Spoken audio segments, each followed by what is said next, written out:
Jangan lupa subscribe, like, komen, dan share YouTube TVRI Bengkulu. Dan nyalakan loncengnya ya.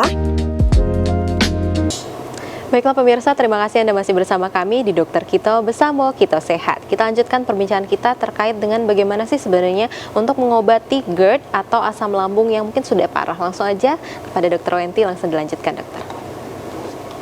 Slide ya. Jadi targetnya yang menjadi perhatian saat melakukan pengobatan GERD adalah yang pertama kita pasti akan menghilangkan gejala atau keluhan pasiennya ya, supaya kualitas hidupnya jadi meningkat ya. Karena apa?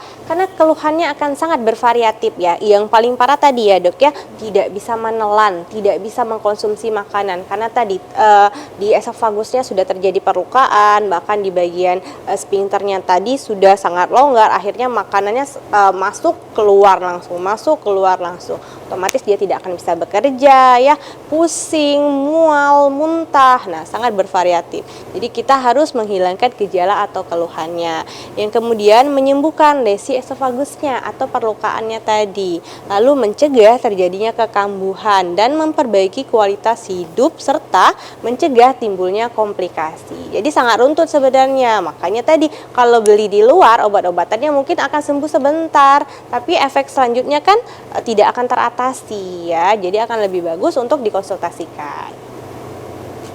Nah, ini kita nextkan aja. Oke, jadi ini salah satu jenis obat-obatannya ya. Ada antasida, mungkin ada reseptor antagonis reseptor H2, PPI, ini nice to know aja. Jadi kalau untuk asam lambung yang direkomendasikan adalah golongan PPI. Golongan PPI apa dok? Nggak usah dikasih tahu ya.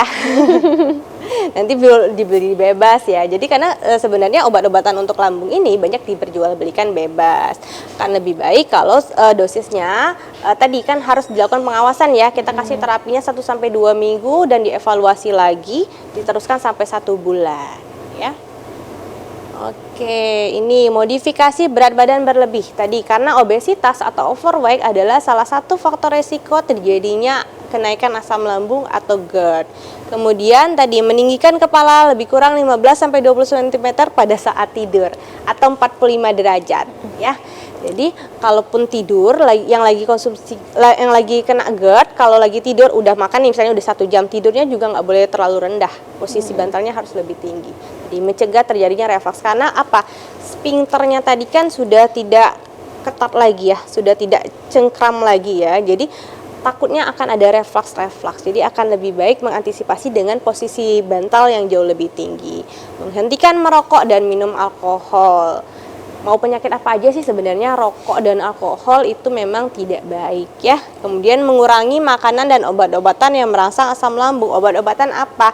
Contohnya adalah anti nyeri ya. Itu bisa diperjualbelikan bebas soalnya. Jadi kayak orang tua, kita tahu tadi ya dok ya, orang tua itu sphincternya sudah makin longgar ya, karena tadi faktor penuaan dan ditambah sering nyeri-nyeri. Nah ini sering, udahlah kaki saya sakit dok, jadi saya belinya obat mefenamat misalnya gitu kan, beli di luar bebas kan, akhirnya apa? Ujung-ujungnya jadi kena GERD, kena asam lambung, datang dengan penyakit 2 jadinya ya, sakit lutut dan akhirnya lambungnya pun sakit. Jadi kan tidak memperbaiki keadaan ya.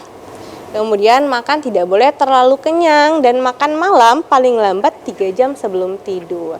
Ini ya harus di-highlight ya. Makan paling lambat 3 jam sebelum tidur. Tadi mencegah terjadinya refleks ya. Kemudian untuk obesitas juga tidak boleh dianjurkan makan malam yang berlebihan. Oke, ini tadi terkait dengan komplikasi ya dok ya, banyak sekali ternyata yang bisa kalau misalnya terlalu kronis untuk penyakitnya bisa menyebabkan berbagai komplikasi dari GERD, seperti tadi disebutkan oleh dokter Wenti dan juga dokter Junia, itu terkait dengan barat esofagus atau terkait dengan keganasan. Nah mungkin bahwa dok kita udah di penghujung acara ya dok, banyak sekali pemirsa untuk informasi yang sudah kita dapatkan terkait dengan GERD dan juga asam lambung dan bagaimana cara mencegahnya.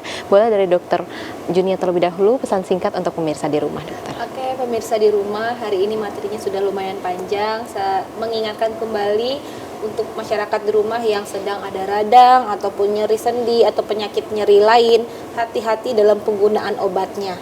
Walaupun diresepkan oleh dokter, penggunaannya tidak bisa sembarangan. Misal disarankan 3 hari, terus kapan hari sakit lagi minum dengan resep yang sama, itu tidak bisa seperti itu. Karena ada banyak kasus kerusakan lambung, paling parah ada sampai terjadi perlukaan dan anemia, itu akibat penggunaan obat yang tidak tepat. Oke, baik pemirsa, tentunya banyak sekali untuk pencegahan yang sudah kita dapatkan dan juga bagaimana sih sebenarnya faktor risiko hingga terjadinya GERD ini. Tentunya kita tetap harus menjaga pola makan dan juga mengelola stres yang tentunya berkaitan dengan kejadian GERD. Baik pemirsa, saya Syifa Nabila mohon undur diri dari Dokter Kito. Bersama Kito Sehat, sampai jumpa di episode berikutnya.